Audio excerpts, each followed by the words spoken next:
Okay, it is 6 o'clock, so I will call to order the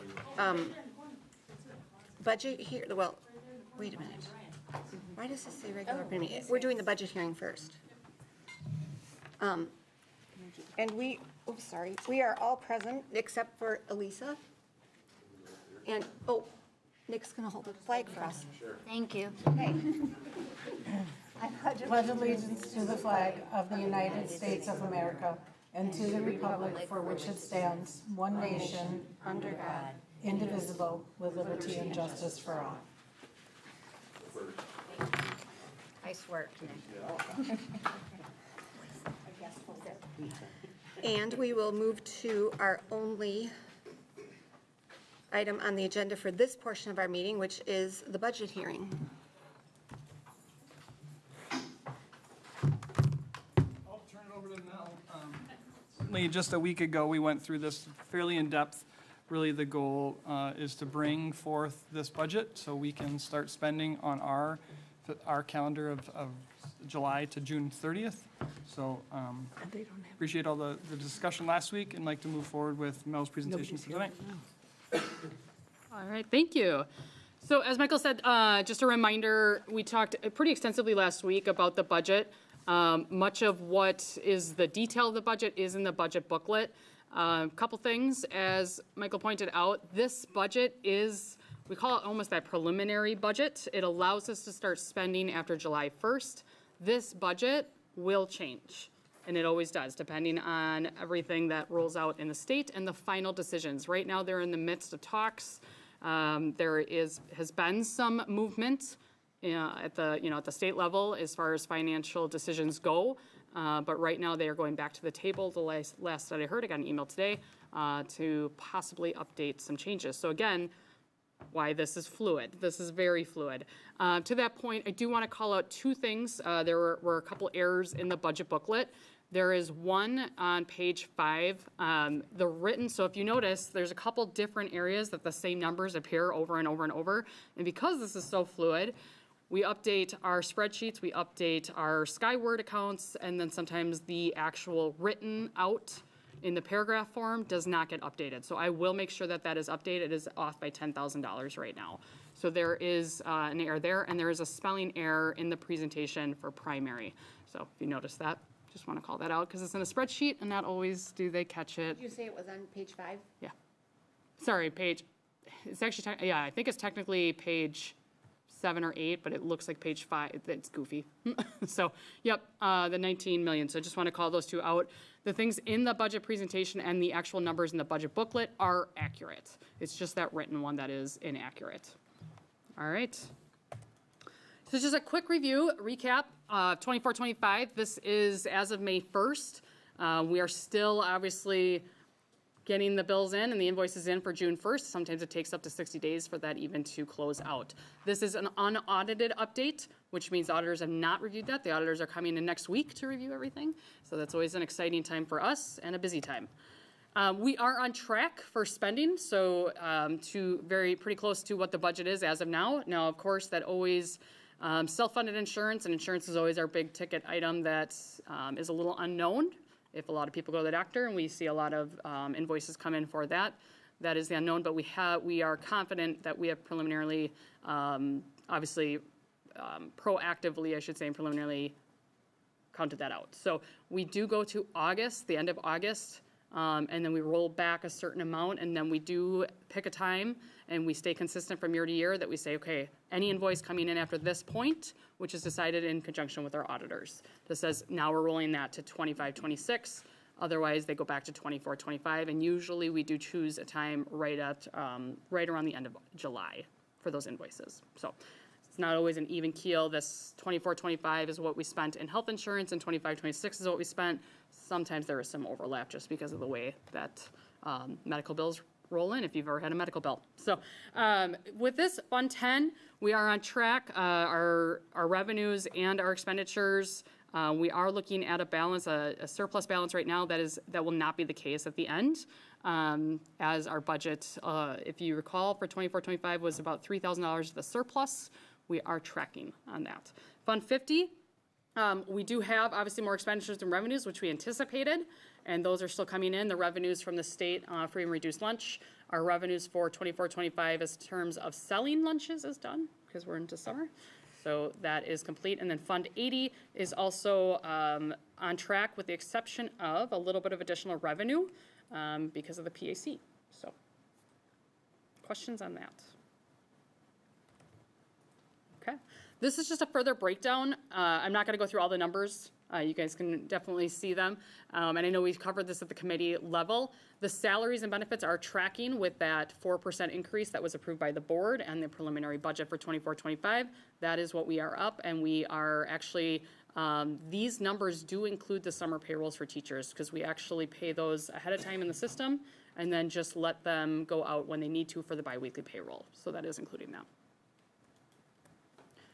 The breakdown for Fund 50 and Fund 80 can also be found here. You can see, for the most part, is a lot of salaries and benefits with a few of the non-capital objects, as I explained at the committee level. That is because our lovely director, Sarah Krybeck, has done some phenomenal work with curriculum purchases, and those POs have been issued, and some are being captured in this budget, but they will get pushed to 25-26.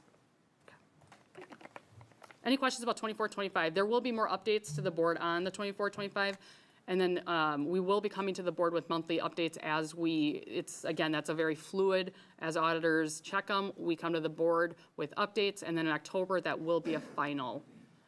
It still may be unaudited, because the auditors take some time to get through all that, but it would be as close to final as possible. All right. Fund 10.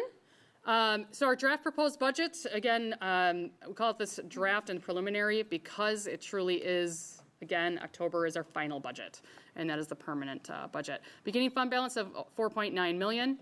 We are looking at a surplus, or what I call a neutral budget for 25-26. Balanced, it's $6,384 to the plus. That does keep our fund balance at 13.8%, which is within policy. If you recall, too, the policy is going to be updated, and that is what we are going off of 12-15%. And our KPI future strategic plan is also going to be taking fund balance into consideration, with also capturing what has the last 5 years of surplus deficit spending look like. So we are going to, because it's not just about your fund balance, it's about how you've been historically spending as well. Fund 10 revenues. The important thing here is we have not changed anything from this budget from the committee level to here. So even though there may be some fluctuations, and I'm almost guaranteeing there's going to be fluctuations in this with the property taxes versus what we are going to receive from general aid, that pie is not anticipated at this time, and we do not have it planned to get bigger or larger. The only reason that this will get a little larger is because we passed a capital referendum. So that repayment of debt will get larger, and that was approved by the taxpayer. Again, that money can only be spent for capital improvements. It cannot go towards anything in our Fund 10 for operating expenses, which means salaries, benefits, purchase of technology, math curriculum, none of that. It has to be only dedicated to those capital improvement projects. You will see that the pie is, again, not getting any larger, but what it is doing is shifting a little bit, because the $325 per pupil that was granted in the budget, and we're fairly certain will remain in the budget, is going to shift to the taxpayer at this time. That is what they're preliminarily saying. Again, that could change still as they negotiate things and get through the state level. The local taxpayer. Correct. Mm-hmm. Questions? Okay. Fund 10 revenues, this is just a little bit a different view of it to let you be, the community and the board be able to see that our general state aid is remaining the same, and per pupil aid is not anticipated to go up. If that changes, though, that purple line will go up. And then naturally, not because of per pupil aid, but general state aid would allow the purple line on the property tax and fees to go down. So per pupil aid does not impact. If they were to increase per pupil aid, it would not lower the amount that the taxpayer, local taxpayer, is paying. Only general state aid would lower. So that's part of that pie. That makes sense. Fund 10 expenditures, a lot of it does, we are a people business. Salary and benefits is where we spend the majority of our funds. That's student services, dark blue shaded area. A lot of that is within that salary and benefits. There's very little in, you know, in the curriculum and or supplies or equipment that we purchase unless we need a specialized piece of equipment. For example, 2 years ago, we had to buy a specialized swing for a student. That would come out of special education because that's not something that we would purchase out of our general fund. It was in need of that student. So that can come out of special education, or a wheelchair ramp, or, you know, something that would be needed due to the student's needs. Again, just another perspective of the Fund 10 expenditures.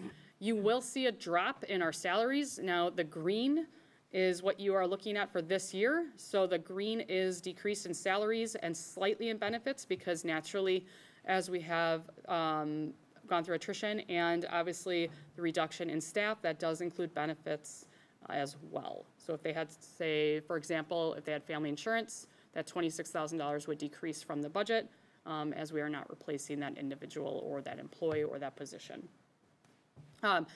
The services and open enrollment, we are keeping that at a neutral. Supplies are going up just naturally because things are costing more and more. And the transfer to 2738, 4699 is actually going down just slightly because we are going to be, what we are going to be trying to do is pull from flow-through aid. We have a fund balance in our flow-through aid for student services, so we are actually going to start to spend that down, lowering that transfer amount that we would need from Fund 10. The other piece of that is if special education aid is increased, it's a slight, and we're going to go through those numbers a little bit. If that student services special education transfer or the money that's coming in for that specific fund, Fund 27, is increased, then we reduce our Fund 10 transfer. Can you talk a little bit more about the flow-through aid? I don't remember what that is, or like what that fund. So as part of Fund 27, it's another form of aid.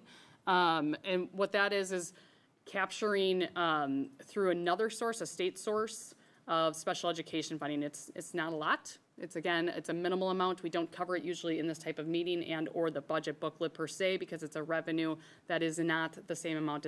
It's about anywhere between 3% and 4% of the total special education. Okay, thank you. Okay. Any other questions about Fund 10? Fund 27, I do want to just, I like to put this graph in there because I think it's important to acknowledge and understand that special education costs have gone up, not just in our district, but across the state, across the nation. Student services, special education costs have gone up. However, the state reimbursement rate for special education has gone down. So even though things are costing more, we are getting less aid on that. So this graph just kind of captures that, and I think it's actually a way to showcase that we do need more funding for our students who obviously need additional services, and we need to be able to, and legally we have to provide those services. So there's no way of getting out and going, nope, we're not going to supply our students with what their needs are. We have to, depending on IEPs and different laws and state statutes. So it's really important that we as a community and a board understand that if student services or special education costs increase, we can't deny that. We have to pay for that. So if we have a higher transfer from Fund 10, and historically over the last 10 years in the district, actually looking back, we have fluctuated in that special education. There are times when we may have 2 more students that have higher needs and we didn't anticipate that. And then ultimately we have to pay for that out of Fund 10, that transfer, because we don't have additional revenues coming in for that year to support those students. So it is just important for the board to understand that 4.7 is what we are allocating for that transfer. However, it could be more, it could be a little less. Usually it's not less than 4.7. We do allocate that pretty closely. Mel, I just noticed on this, it goes through 2018. Yeah. Why is it not further out? And That- do we know how much of that is changing? Yeah, and I can look for an updated graph. This is the last one that they released.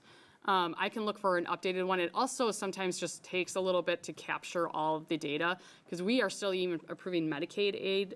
We're a district that claims Medicaid, and that's already from 21-22 still. So there's a delay in some of these revenues that we are capturing as well. So it could be because of that, but I can look for an updated graph. I have a question regarding the special ed population that we're serving. Is it trending to be about the same year to year, or is it changing one way or the other? Do you want to answer it? Sorry. I will say that many districts saw an increase in special ed services and students with IEPs post-COVID as it related to just that academic learning loss. I will say it's probably steadying out right now, but we did see an influx across the country following that COVID learning loss time period. I do know we're working together to identify standards and expectations as it relates to some of those SLP qualifiers, but I think we are still probably on a slight uptake.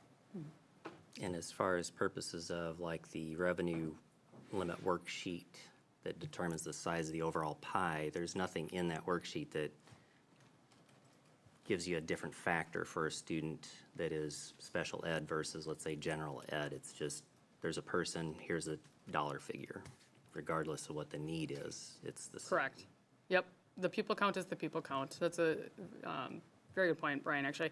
And it's a 3-year average at the pupil count. So even if we have a declining enrollment or increase in enrollment, no, it's not separated by the cost of the student. It is just purely the pupil count of our district multiplied by obviously what comes through the revenue limit worksheet and the formula that works out. It's not separated.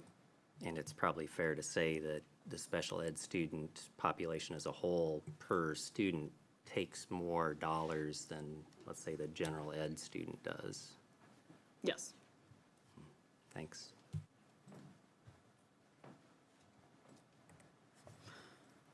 Okay. I won't go into this too much because it's actually almost already old news, believe it or not, because it's going to be changing again. So as of last week, on Monday, we did get some preliminary notice of the Joint Finance Committee meeting and the increases that they have suggested. And where that is headed, again, is in talks. So hopefully that means positive things for the school districts. But more importantly, what that means for our district, I'm going to actually skip over this slide to go right to that Fund 27. Right now, it is slated not to receive any increase to pure pupil aid, what I was talking about. That actually is outside that revenue limit worksheet. And there is no discussions as of now for increasing the general state aid, which means, again, that extra $325, which we are confident that we would receive, would come from the local taxpayer. The only increase that they are suggesting is this special education. And when I say increase the special education, we do see some numbers preliminarily up there. They are looking to increase it to 35% reimbursable rate, and then 37.5% in 26-27. And that is for the primary special education. That is not for high cost. The high cost is actually looking to increase from 50% in 25-26 to 90% in 26-27. I want to be very conscientious, though, about what this looks like for our district. Not every district qualifies for high-cost special education. We do, however, it is not a lot. So jumping down to that second bullet, high-cost special education categorical aid, we would be looking at an increase for 25-26 of $32,000. So that increase is what we would be seeing if our expenses remain the same. Our expenses for high cost actually have gone down slightly into 24-25, so 32,000 actually is a pretty, it will not be 32,000, it will more than likely be less because we are seeing less expenses because what qualifies for high cost is over $30,000 per student, and they have, obviously they have rules and regulations on what a high cost student can mean. I would just like to point out, because I need to, that private schools are reimbursed for special ed at a 90% right now, and that possibly will go to 100%. And that's primary. Yes, when public schools are reimbursed at 33% in our state. If you have not contacted your Joint Finance Committee person or any of your state legislators about that, go home tonight and please do that, every single person in this room, because this is absolutely unacceptable. that private schools are reimbursed almost more than 3 times what public schools are reimbursed for special education. It is reprehensible and unacceptable. So Just to pick up off of that comment there, I was just curious, do we know why they have a 90% reimbursement rate? How that number was arrived at? I mean, really it comes down to, I think, what the priority spending is for different individuals and what their constituents are asking them to do. I don't have a clear answer as to why certain areas or certain private schools or voucher programs are getting more or less for that matter, or why this isn't increasing more than it is. Because I'm not in the heads of the politicians that are making the decisions on that one. However, I think it's also a matter of offsetting costs or trying to offset costs in the private sector, specifically for special education. Not to get too into the weeds, we are typically public schools like ours, and I'll just use ours for example, is a little bit of a larger system. So if we have 3 or 4 special education students, we may be able to offset that with 1 or 2 special education teachers, where a private would still need potentially 1 teacher or to offset the cost with far less students. So it's almost, I'll equate it on the other side of if you have a student, so we lose enrollment, and we lose 2 second graders, 2 third graders, 2 fourth graders, overall that's a huge impact to our budget, but can we reduce a teacher because of that? No, because it wasn't 15 students. Same thing on the opposite side. If we absorb or if we have, 5 additional special education students, would we need another teacher? Maybe. Would we need another aide? Probably, yeah, probably. Where we have then maybe 6 or 7 students covered by 1 teacher, and in the private, they may not. They may only have 1 or 2. I'm not saying that is the reason. I'm just again, with larger systems on both ends, it kind of offsets itself. So even if we have a reduce in enrollment, it works negatively for us as well. Same thing with the positive side. All right, thanks. I was just curious because it's such a discrepancy between, the private versus the public there. But, as you explained it, it sounds like it's almost an economy of scale sort of thing, if you will. It could be. That's the only reason that I would probably have to that, but I think the best bet would be to reach out to your local politician, ask them to explain a little bit more detail. And maybe there isn't even the knowledge that that is the case, because we do see we're reimbursing up to 90%, maybe in 26, 27, but of the high cost claimants, and they may be misunderstanding. I'm not saying that they are or not, but it could be a misunderstanding of what the different terminology is as well. Yeah, around this whole issue, I know I said at our committee meeting, I think it's important for us to educate ourselves more on how it works, and like you said, maybe reach out to our legislators and have them help us understand the whys behind it, and then whatever we learn, try to educate our public and our taxpayers about that as well. I also think it's interesting that they don't have to accept students who require special education at private schools, right? But then, correct me if I'm wrong, but our school district provides services like speech therapy for kiddos who might go to St. John's. That's correct, right? And that comes out of our budget. St. John's doesn't reimburse for those services. Yeah, not necessarily. So, and it depends on the situation. But yeah, speech therapy is a good example of that, where we may provide services. And then we have to fund that, obviously, through our district and our speech or occupational therapy therapists. Yeah. I was talking to a parent, and they did not realize the wonderful speech therapy that their kiddo was getting at St. John's was from one of our district SLPs. Other questions for special education? Okay. This is just this is where the typo is, by the way. This slide. So the budget, this is the same thing, but obviously in writing, and then some individuals prefer it in a graph or in that spreadsheet. like I do. So this is the spreadsheet version of what I was just talking about. So ultimately what this is looking at is saying if the expenses were to remain the same, we would be looking at a decrease of $134,000 from our transfer from Fund 10. As I mentioned, the $134,000 is just the totality picture of the decrease that would come from the transfer that does not include any additional expenses or the increase that we would have in special education for 26-27. 25-26, we are looking at, and we have it in there right now, to have a decrease of just slightly over $100,000, just for those unknown expenses that we may incur, and that is including the 2.95% increase for staff, with a 0% increase to benefits for special education.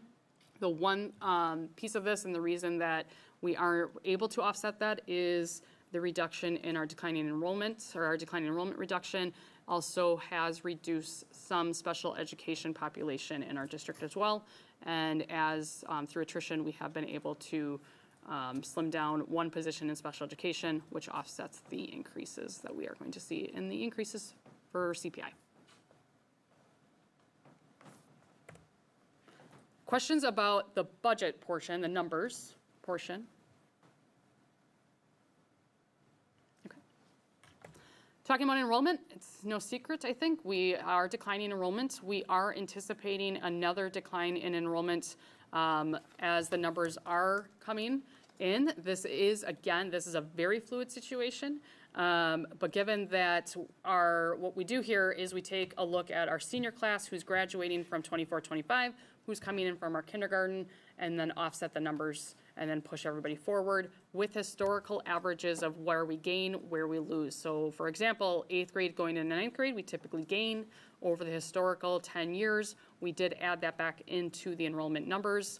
And then where do we lose? Sometimes we do lose. Also going into 9th grade, we also lose in this district going from 4th to 5th grade.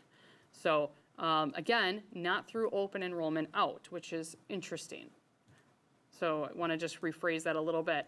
So 4th to 5th grade, our open enrollment numbers are not increasing in that area. We are losing them just from people moving out. And that seems to be a hot time for people to pick up and leave or move. Maybe it's the time of, students before they get into the high school and that middle school, high school age, I don't know. But from here in our district, that is where we see the largest decreases from grade to grade. When do families need to make decisions about spots that have been offered for like incoming open enrollment students?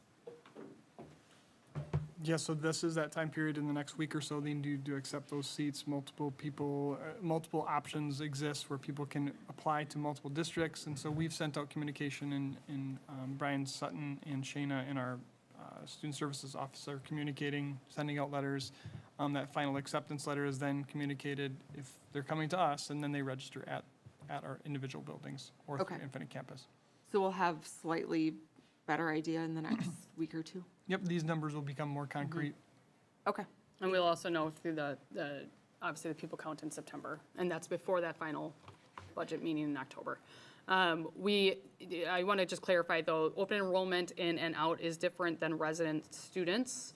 And if somebody packs up and moves to Grafton or Cedarbrook, they can do that at any point, and we would still lose those students. They have the option, obviously, that they could stay potentially, and then they would have to open enroll. And for 1 year, I think they do get to stay in our district. That's my understanding of it. Any questions about enrollment? And the reason I touch on enrollment is just for what Brian was actually alluding to. On our revenue limit worksheet, that 3-year average is critical. So it is critical for the funding that we receive from general aid and in our property taxes, and it plays into the revenue limit formula.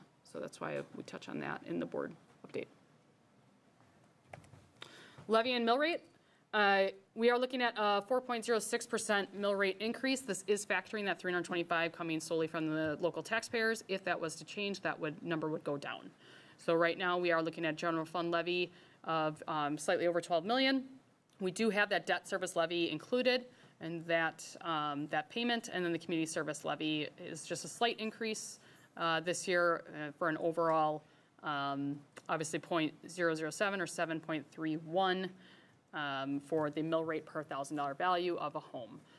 What this also includes is a 2% increase to equalized value. That is only an estimate at this point. In October, we will receive the final equalized value, and that does play into the revenue limit formula, which will update and change all these numbers, so accordingly. If you're interested, I do have just a hypothetical, and I think this slide, the reason there's two different graphs here or spreadsheets on here is the impact of a $100,000 home, $300,000, $500,000 home based on our current 4.06% increase, the mill rate that we are anticipating, and then the impact of a home if that $325 was utilized or increased through general aid and not the local taxpayer. So you would see that we're actually pretty even, if we were to receive the general aid for the $325 per pupil, we would receive a neutral decrease to the tax levy. So I think it's important as individuals are talking about, and they might even say, see how much we're increasing from the referendum. Actually, the referendum is exactly where we thought it would be. And then the general aid itself, not seeing an increase in that as anticipated or estimated by Baird and the experts, is obviously going to offset that. And that is why we would have seen a 0% change, because we already were over levying that 6.1 million to offset that cost. So that is why we'd have 0% change. Mel, can you explain again where the 325 comes from?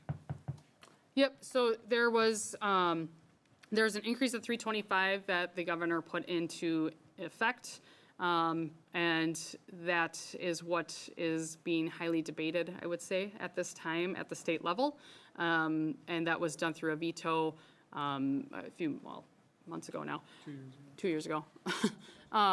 So we have the 325 now, and we did receive an increase in the general aid for that, and an offset, obviously, depending on where you are, if you're negative or positively aided district. We are neutral aided. We are not positive or negative. And so what that means is offset of general aid and taxpayer dollars for $325 increase every year. We are including that $325 increase because of that veto and that change in the budget. But where it comes from is where we will have to keep an eye on. So with things still being fluid in the decision-making by the state, is it possible that we could move towards this second part of the graph here? Mm-hmm. Okay, thank you. Mm-hmm.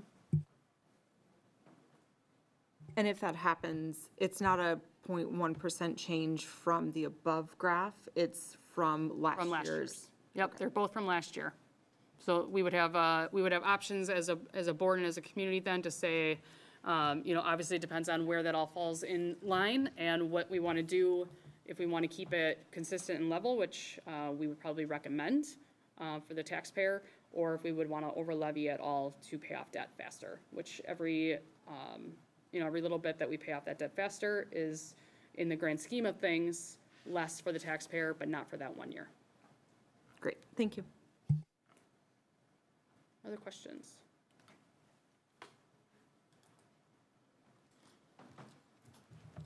Thanks again, Mel. We did see that at the committee level also, so if there's no other questions, I will take a motion to adjourn. I move to adjourn. I'll second. All in favor? Aye. Opposed? We are adjourned, and we will move right into our, get up here. Do I have to do the pledge again? No, one pledge is enough. So we will, if no one needs break, we're good to move right in.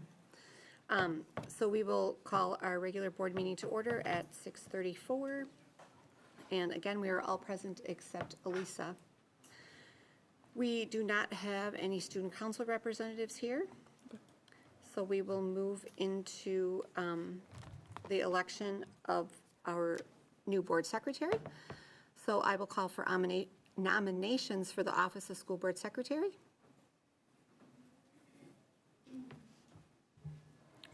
I would like to nominate Carolyn. What's your last name? Krekel. For the office of school board secretary. Sorry, I can't read it. I will come in with a strong second to that. Wait, are there any other nominations? Oh. Are there any other nominations? Wait, don't I have to second it? Oh, I'm sorry, you do first. Yeah. I'm so sorry. Now you weakened my second. No, do it, just say it again. Say her This full is name, my too. strong second to that motion. Say your name, just in case. What's your last name, Kirsten? Carolyn. Are there any other nominations? Are there any other nominations? Are there any other nominations? Hearing none, the board president moves to close nominations and cast a unanimous ballot for Carolyn Krekel for our board secretary. And I will do a voice vote. All in favor? Aye. Opposed? Welcome, Carolyn, thank you. And then we will move on to our superintendent report. As we've gotten into multiple seasons of sports and athletics and activities, we'd like to bring John Bunyan forward to kind of share the completion of all of that work. So I'm going to invite him up to talk through our spring activities and athletics presentation he's put together on all the great things that happened here at Port Washington High School, as well as at TJ a little bit, I guess, but kind of where we are. All right. Thanks for having me. Is this on already with the green, right? I'm good? Okay. Thanks for having me. Happy summer to you guys. Okay, been a great year.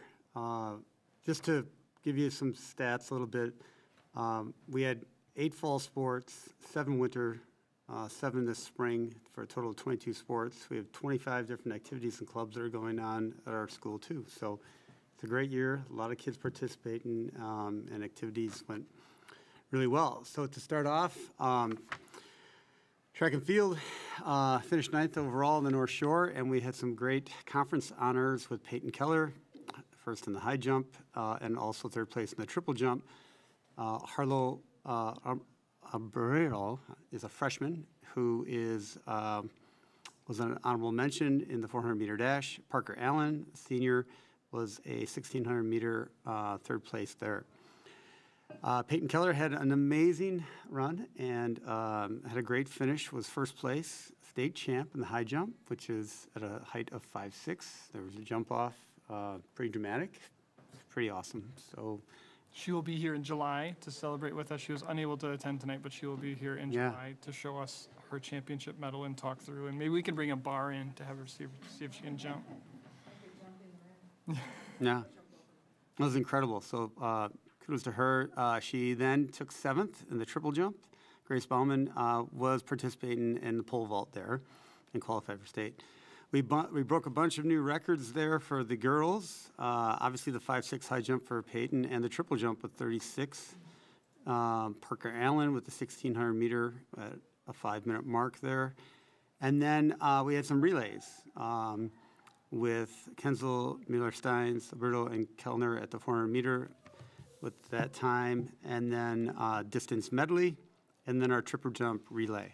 So kudos to those girls track athletes. They did a tremendous job. The boys side finished 7th overall in the North Shore. And then conference honors went to Peter Lotz, 3rd place overall for pole vault, which gave him an honorable mention. Alex Antwinter, 2nd place overall with the 3,200 meter run. And then our state honors, Trajan Igis was 7th place overall in Division I for the triple jump, which was tremendous. He broke his own personal record and broke the school record with 45 feet. So that was amazing. And then Alex obviously did well again in both the 1,600 and 3,200 meter run with the 18th and 14th place finish. And then we moved on to our golf, which overall record of 11-6-16, 7th in the North Shore Conference. A little notable thing, we compete against Grafton in our little Ryder Cup challenge, and by the way, Grafton was the conference champs, but that day we beat them, so we're excited about that. So Jonas Fechner had a great score over at Whistling Straits, and one of our top golfers of the year, too. In baseball, we had an overall record of 11-16, 7th place overall in the North Shore. With the win over the conference champs of Hartford, this was our most conference wins in the conference in 21 years. So we did a tremendous job. Big kudos to Zach Perkins and his staff. Really raised the bar and did some great things. Sam Hafe was first team all-conference as a utility paper player. Max Webb, first team all-conference freshman as a pitcher. And then O'Neal Wright was a second team all-conference outfielder. Girls soccer, 6-8 and 2 overall, with wins over Martin Luther and a loss at Sherwood in the playoffs.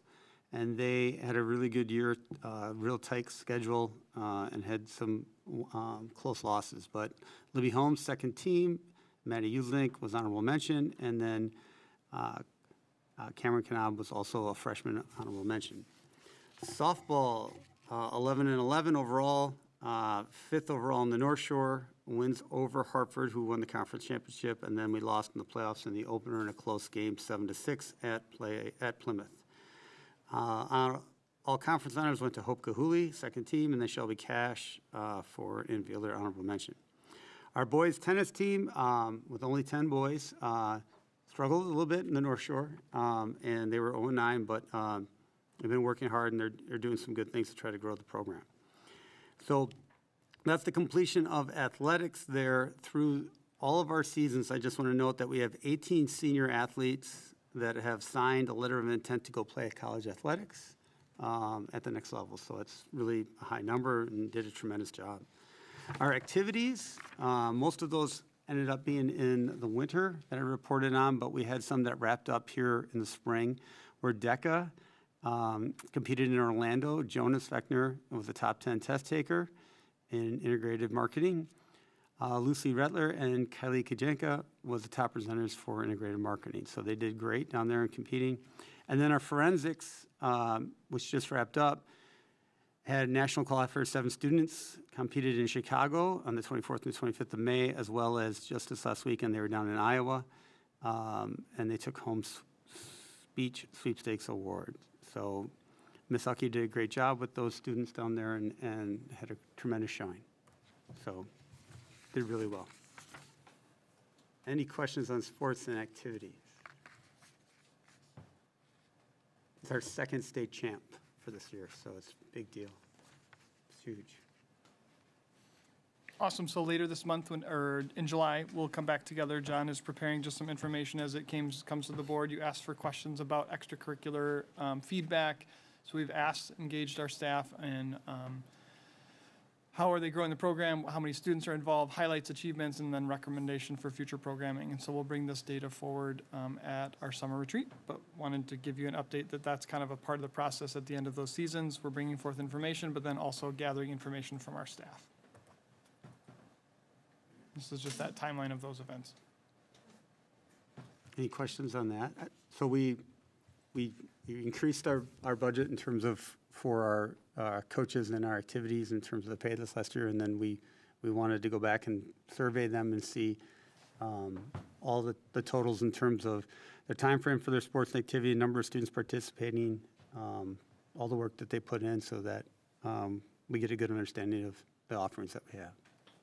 And then I meet with them too. I put on the final slide, you can see we do a parent-player meeting 3 times during the year, one at the end of the school year that goes for the fall, and then we'll do one in October for winter sports, and then we do one right prior to the start of the spring season. And then after those meetings, I meet with all my coaches as well, and we kind of go through like some debriefing about how the season went and some updates and going through things. Do you know of any turnover for coaching or activity directors? I mean, are they staying and helping teach their part?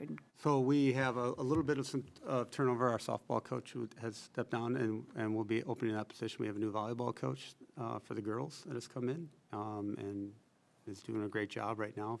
So 2 at those head coaching positions right now. Yeah, that's it right now, Kurt. And we're going to maintain boys tennis? We're gonna keep it going. Okay. Kylie's doing a really good job. She's starting to do some recruiting and do some more activities at the middle school to get that interest up. It's hard because we have a lot of boys sports that are in the fall as well. So it's pretty hard to, now boys volleyball is in the fall, so like football's in the fall, boys soccer, so it gets a little difficult. Yes, cross-country too, yes, I forget about that. So, yeah. But we have some kids that do dual sports, so some of them decide to do both, so they have to pick a primary, but. All right. Thank you. Yeah, okay. As for my update, just a couple quick slides, kind of bringing forth the Building Tomorrow Today initiative that we ran through the referendum campaign with, now coming to fruition through the actual work. So July 1st, 2025 is our closing date on 2803 Orchard Lane is a huge next step as it relates to the new elementary at Saukville Elementary. We continue to work with our architect and exterior renderings. That's the next slide. And we'll have a full Gantt chart in our August rendition of the beacon. Just a quick visual. So we have worked on just design. We've talked with our staff. We've got teachers involved. This was a rendering that our architectural firm put together for what would be the west-facing side of Saukville Elementary as you drive into Bucktrout. This is the back of the building that really looks out into essentially the 90 acres we've referenced that MMSD will be owning and maintaining. That central area you can see would be the library area with lots of windows looking out to what we know will be a very picturesque scene of that 90 acres. So this is kind of that teaser sampler of what Saukville Elementary can anticipate in a couple years. So just other quick couple updates. Spring survey data will be coming to the board in July. We have finished that survey. I'm working with all of our principals on their end of the year evaluations on what they're doing with that data. We'll come forward with strategic progress monitoring steps for that. The strategic plan is out there for all of our community members to provide final feedback before we bring that in July. And then LBCs and summer PD are underway. We didn't skip a beat. Sarah Krybeck and her curriculum team led some PD just a day or two out after staff were done. We brought them right back and we're learning about professional learning communities and what we can do in our district to push initiatives like that are on the strategic plan forward. So excited about the summer work and all the LBCs that are happening. And that concludes my superintendent's report. Well, I had an opportunity to go out there today. We'll be, thanks to the Ozaki Press, we're running a story about July 1st and that closing date, as well as just, I've been here 51 weeks, almost 52 weeks, and just kind of talk through what we've accomplished as a board, as a district in the last year. So that's kind of the ribbon cutting, if you will, through that process. Looking forward to the official, putting shovels in the dirt in the spring. Michael, with the LBC, the first session of it, are you getting what we anticipated as far as attendance? So interestingly enough, I think about that process in the math curriculum that we've adopted, and a huge shout out to Sarah and the strategists in their work to get math curriculum in our teachers' hands that they'll be teaching in August, that they could take with them to the beach and learn about how to teach the new math curriculum, or they can come to some of those LBC days to plan and prepare for that first unit. So through that intent of adopting new curriculum, it is setting up really well. And then also giving grade level teams time to work. Some of them chose to literally come in the day after we were done. So we were done with our school year. They decided, hey, we're fresh. We've got childcare. Let's come in and work. So I had a chance to go around and see a number of groups that were meeting as their grade level teams the day after we ended school. And so we gave them that option this year. And reflecting, we want our strategists to be able to be part of those discussions to help them grow. And so we're certainly tweaking it and learning it about it, but our staff are certainly coming in and learning and growing and taking advantage of it the day they can. So awesome. Thank you. That's particularly exciting to see a rendering of the schools. Makes it feel a little more real, like we're really going to have it. So thanks for sharing that with us. As far as the president's report, I just wanted to thank our staff. Some of the things that John talked about, all those things are possible because of our staff. And thanks to all of them for wrapping up the year strongly. And I know that some will be working over the summer, and particularly thanking the people that came to the LBCs and just being a gift to our children for the year. So thanks to our staff and our administrators who are here and not here. That thanks for everything that you do for our students.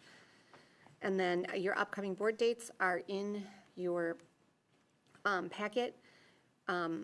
We had originally talked about a possible work session in July, but since we're not going to see the survey results until our July meeting, we are going to reschedule that, and we'll talk about a date for that in the future.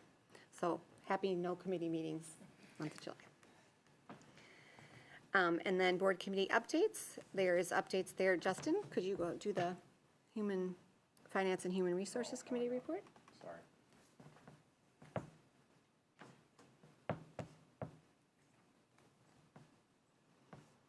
Sorry, bear with me just one second.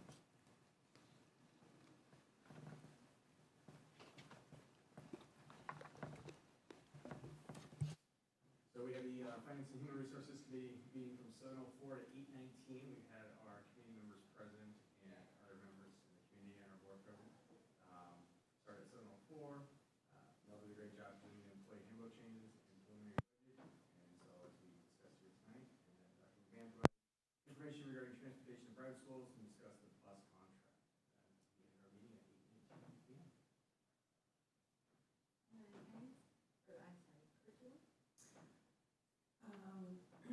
They were called to order at 5:32 p.m.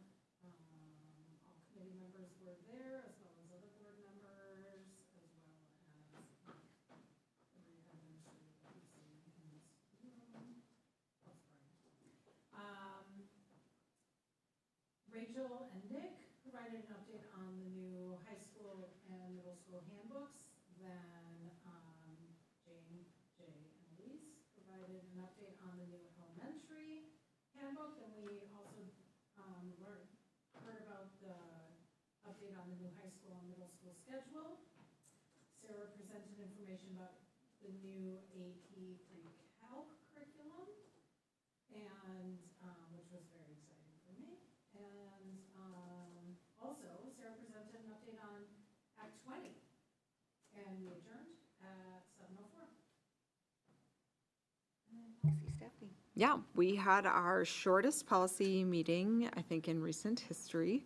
It was a short but quick. We reviewed all of the policies that we've worked on and then touched on some revisions for the bullying policy, and then adjourned.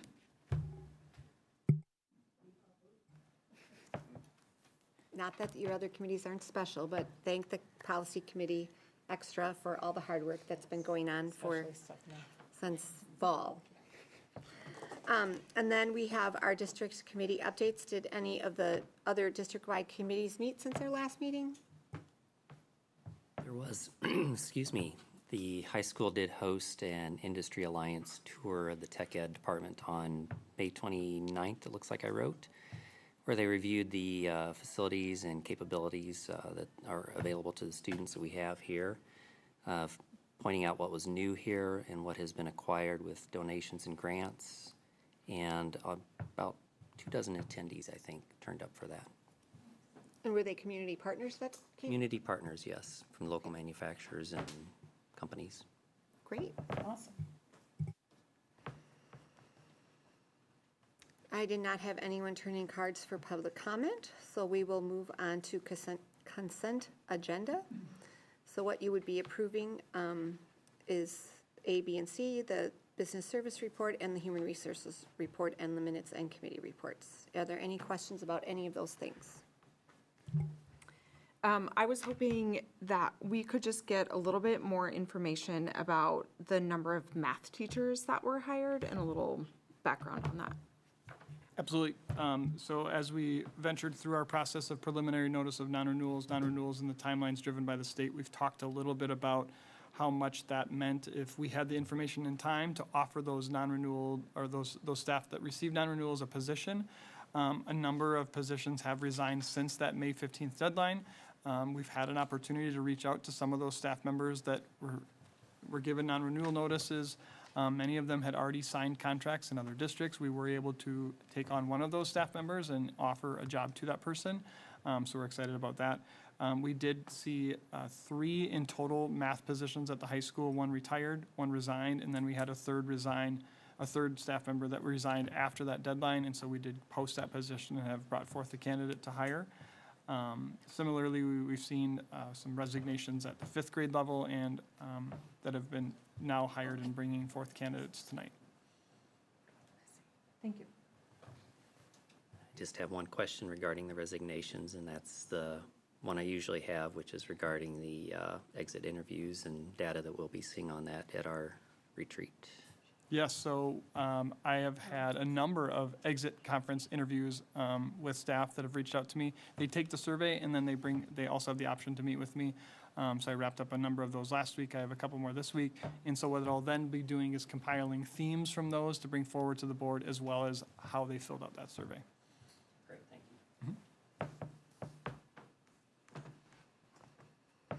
you. If there are no more questions, I will entertain a motion to approve consent agenda. I will make a motion to approve consent agenda items A, B, and C as presented. I'll second. And we need a roll call, Carolyn. Brian, Aye. Yvonne, Aye. Nicole, Aye. Justin, Aye. Karen, Aye. Sarah, Aye. Kirsten, Aye. Stephanie. Aye. Motion passed. Thank you. We'll move on to new business, and that is our employee handbook changes for 25-26. And maybe, Michael, if you could start with why and the process to give a little more shout out to our policy committee. Yeah, so we probably should have approved policy first. However, that's kind of an exciting thing at the end of our new business to work through. Really, the work that we've done with Neola to update our 375 policies, to make sure they're aligned to state law, federal law, that they are aligned to what we believe in this district was no small undertaking. Again, we've referenced the policy committee and the work that they've done.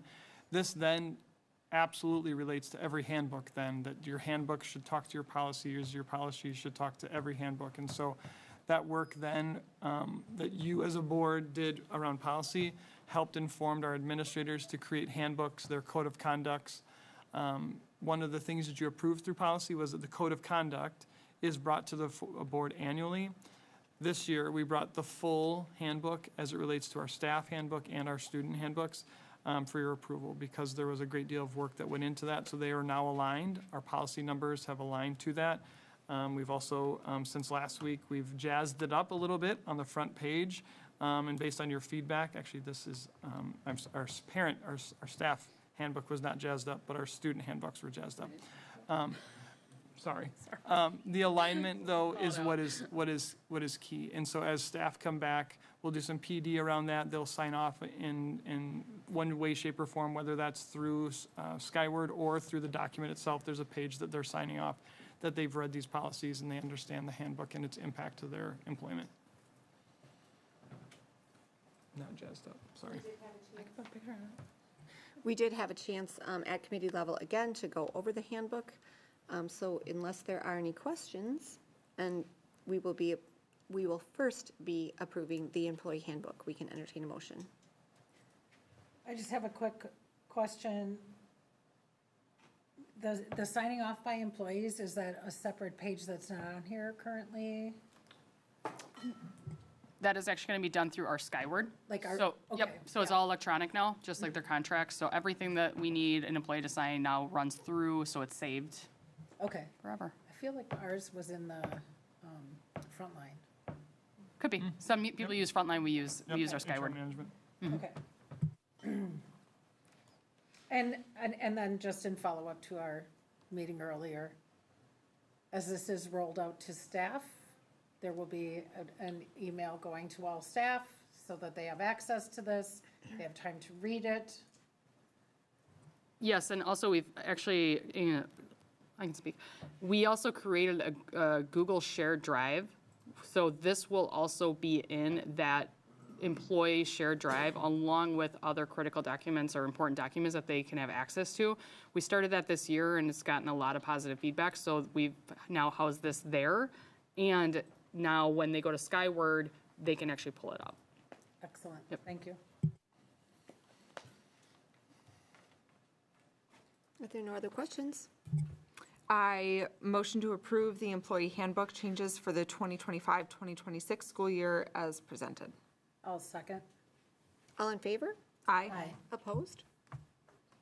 Motion carries. And now we will move on to the AP Pre-Calc curriculum. This is just all the information we went over in, I think, great detail with Emily on our last Monday. But I think if you could just go to the last. It's my favorite one. It's my favorite one for so many reasons, because it's so accessible for a teacher, and it's so, it's, well, and it's affordable, but it's so user-friendly, and it meets children at where they're at, so it can be flexible for the youngsters in the classroom. So, who aren't really that young, but still babies. We're very excited about offering this course, this opportunity for kids. And a lot of kids registered for it, so it's exciting. It's a really nice intro into AP math courses, too. Kind of eases you into it a little bit. How many kids have signed up? There are 52 or 53 that are enrolled for next, So two for first semester, or for next year. For 2 sections. 2 sections, correct. Yeah. And they still have an option to take pre-calculus also, so they don't have to do AP? They do. So How many are in pre-calculus? right now, Do you know? there are 23. Okay, so, 23. Maybe even a couple more as we fix schedules. But it shows that kids are excited about it, so. So all we need is an approval on this purchase. So I'd like to, if I may, move to approve the AP Pre-Calc curriculum as presented. I'll second. All in favor? Aye. Opposed? Motion carries. Thank you, Sarah, and your committee for all the hard work on that. And now we'll move on to the approval of the parent and family handbooks and codes of conduct, which again followed similar process. Really similar process to what we did with our staff handbook. Knowing that our policies have changed, we also have to inform families about our process protocols as we handle discipline, as we handle suspension, those things. It's all laid out through policy, and that should also then help inform our parents on what that looks like. Our code of conduct, as a reference that we bring forward each year from the buildings through this process, is really something that should be approved by the board as per our policies. And so this is that product. A huge shout out to our principals for the work that they did, that the policy work happened right up until May. That then gives them the baton to do this work, and so they can't do that work until that policy and the numbers are all worked out. So I appreciate the principals' work to get this done at a very challenging, difficult, busy time of the year. But really is kind of that, I guess, putting in the work now is gonna help us long-term, almost like what we've talked about with policies. Our policies now exist, and now we're in a position to just tweak this moving forward with small policy changes and updates that Neola sends us. And that's part of our contract and ongoing work with Neola. I also want to thank the principals for all the cleanup and prettiness that happened between last week and this week. They look great, and I like that the formatting and the layout is similar between all three of them for Yeah, families I- with kids at multiple I was going to say schools. the same. The consistency between them all, you know, for parents and families is really going to be helpful. And I like the link in there, so you can just go to Yeah. our Huge shout out to site. Matt Thiel at District Office that kind of put it all together. There's, Yeah. I'm sorry to point this out, Nick. There's not, like, I'm looking at the elementary, and there's a nice, each school with the link to the school and the attendance line and the administrative assistant. TJ has all of the phone numbers, but I'm desperately trying to find out how to call my kid in sick. Still. I added the attendance line on the cover page, I don't know what happened to it. Okay. We will update that prior to, Well, I don't mean to be picky, but that's always what I'm looking for. I put it right on the cover right off, that was the first feedback that I got. there was. Yeah, And I added it on there, I don't know where it went. We can certainly update that. I just like the fact that Steffi said prettiness in there, I don't understand, you know. Oh, yeah, I'm checking the, Looks like the high school one needs the same. Okay, that's school information page with the, yep. with the address, the link directly to, for the high school and the middle school, the, just like the elementary has it. Yep, we can update that. Because that mailing address, that's kind of hard to find sometimes too, but mostly that attendance line. Oh, yeah. That's all I ever have to call. I will make a motion to approve the parent-family handbooks and code of conducts as presented with the changes we just discussed. I will second that motion. All in favor? Aye. Aye. Opposed? Motion carries. Thank you, they look so nice. And then we will move on to report and action on the 25-26 Wisconsin Interscholastic Athletic Association membership. Yes, so each year, we bring forth this membership renewal process. It is an online document, so I've copied that for your review. There is not a cost associated with this. It's just more or less our agreement to be a part of that. I think the challenges that we face if we don't sign and being able to get games and feel that March Madness exciting state feeling as it relates to basketball is connected to certainly our affiliation with WIA.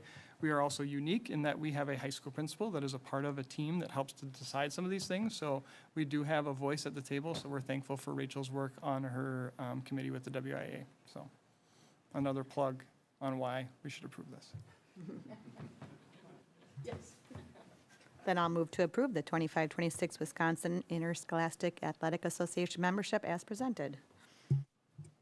I will second. All in favor? Aye. Aye. Opposed?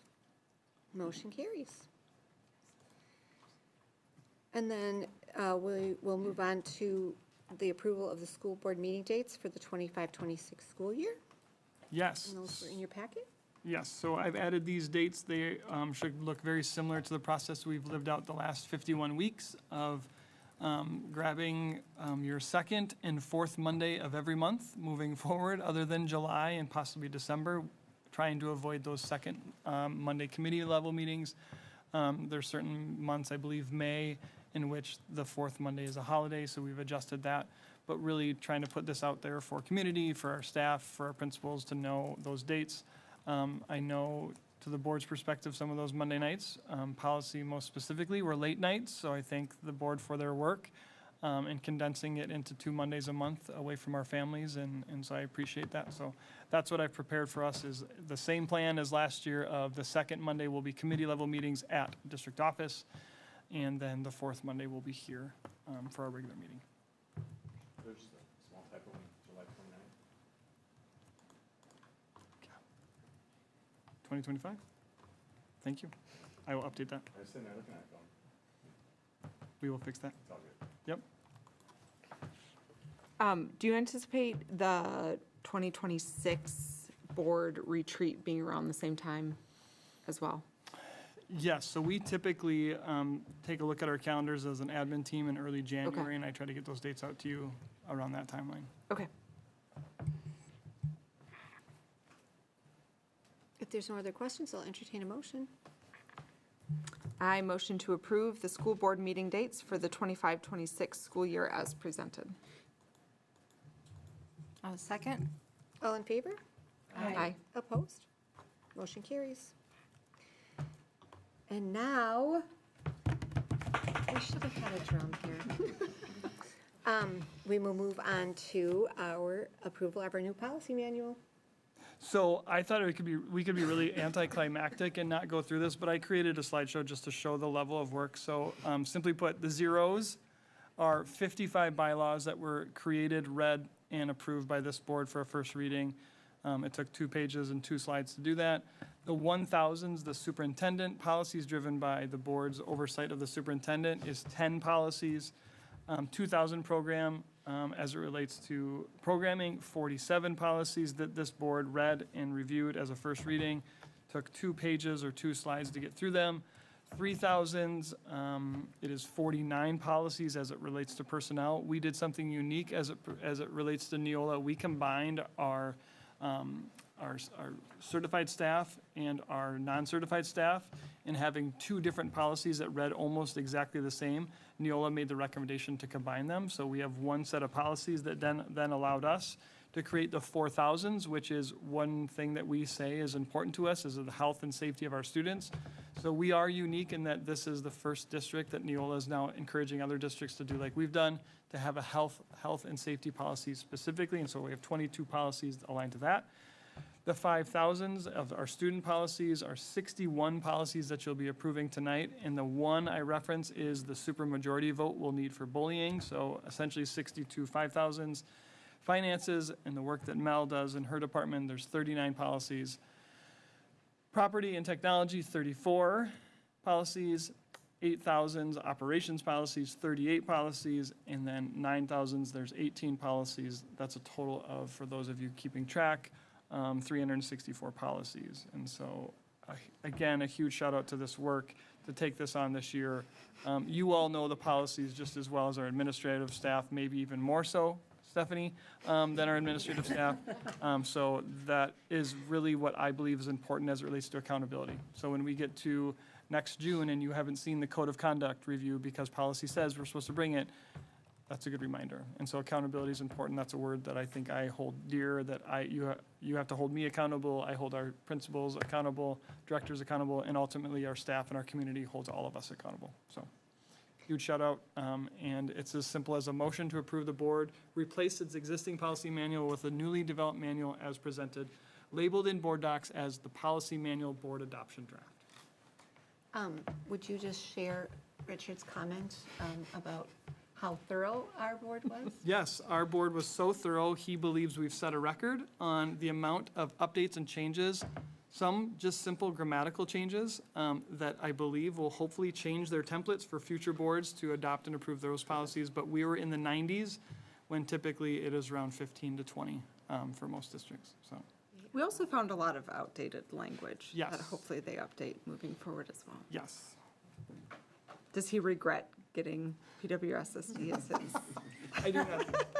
He is still responding to my emails even when he's in Ireland on vacation, so. Next year, I'll come back. Don't call me. Yeah. And not to overstep, but next year is then looking at administrative guidelines. So Richard will be back in our district as we fine tune those and make sure our AGs align to policies. And while we joke about it a lot, it represents an awful lot of work by our entire administrative council, our board, our directors, and it was really good work for all of us because it's been a very long time since the policy manual was read front to back, and it just refreshed all of our memories about what our policies are and hold us accountable to them. But especially thank you, while we made light of it and joke about it a lot, it really was some of the most important work that we could really undertake this year and making sure that we're in good standing and we are now in compliance with all state and federal law, which was something we were not before. So it really sets us up for success in a lot of ways. So thank you so much to the committee and to our administration for their leadership on this, and I think it's only appropriate. Yep. I motion to approve the board replace its existing policy manual with the newly developed manual as presented, labeled in board docs as the policy manual board adoption draft. I will second that motion. All in favor? Aye. Aye. Opposed? We now have a new policy manual.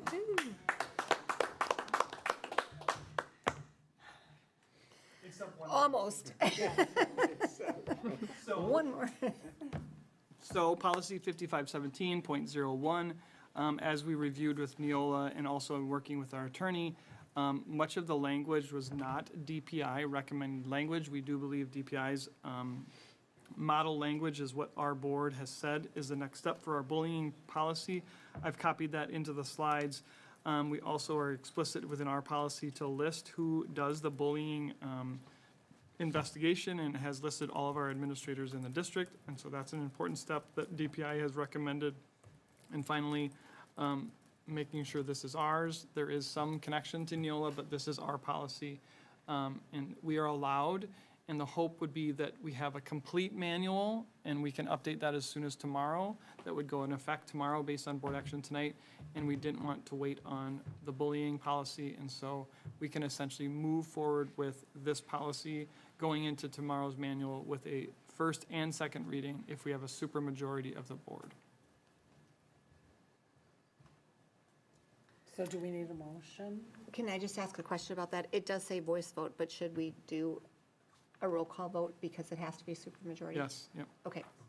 So I will entertain a motion. So motion to approve first and second reading of policy 5517.01, bullying as presented. I'll second. And then I will have you do roll call, Carolyn. Yvonne? Aye. Nicole? Aye. Justin? Aye. Karen? Aye. Sarah? Aye. Kirsten? Aye. Stephanie? Aye. Brian? Aye. Motion passed. Thank you again, everyone. And then we will move on to bus transportation of parochial students. So as we reviewed policy and statutes and laws, we took a look at opportunities that, as it relates to our budget and savings. And one thing that we did find is that in working with parochial schools, our board has the ability to take action and approve for administration to choose how we bus our parochial students to neighboring districts that include our district. For example, our Savior's Lutheran Church school in Grafton is within our attendance boundaries and counts the Port Washington School District within that attendance. In the past, we've used a Johnson bus through our contract with Johnson Bus to bus those Port Washington resident, Saukville resident students to Grafton, to that school.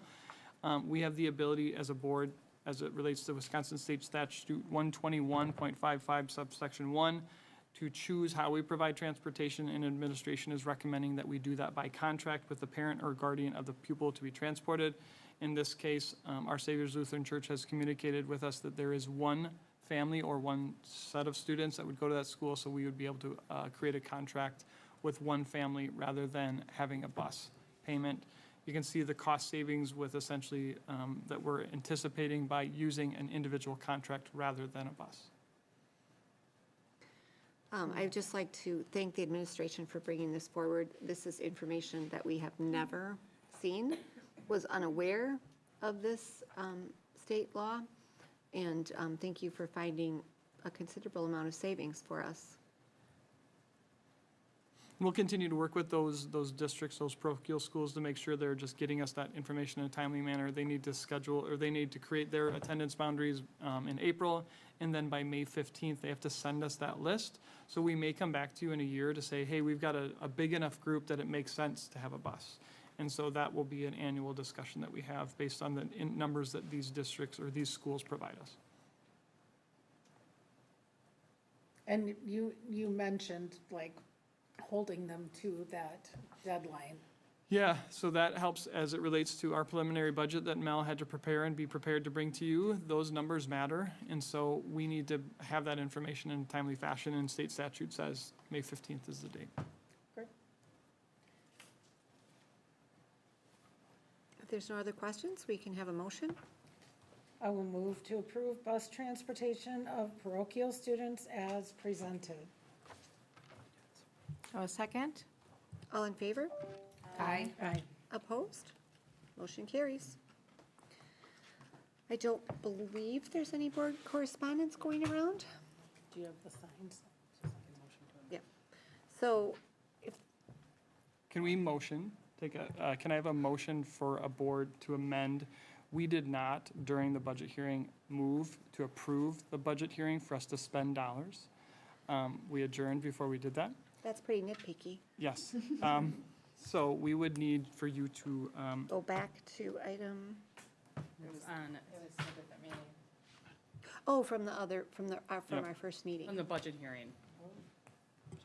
So from the budget hearing, it was a presentation, and then we would need the board, somebody from the board, to motion to amend the agenda to add the approval as an action item.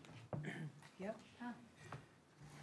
So I move to amend the agenda from the budget meeting to include the action item approval of the preliminary budget or budget? Proposed budget, This meeting, though, right? Yeah, Not the- this meeting. Not the budget meeting.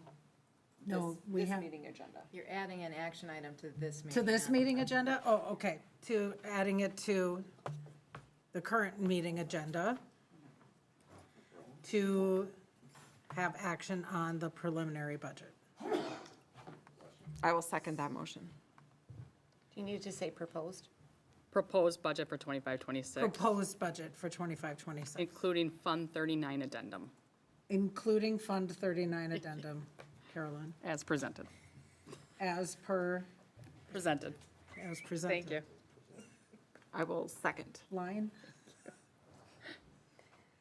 Let's do a roll call on that. Yep, we do.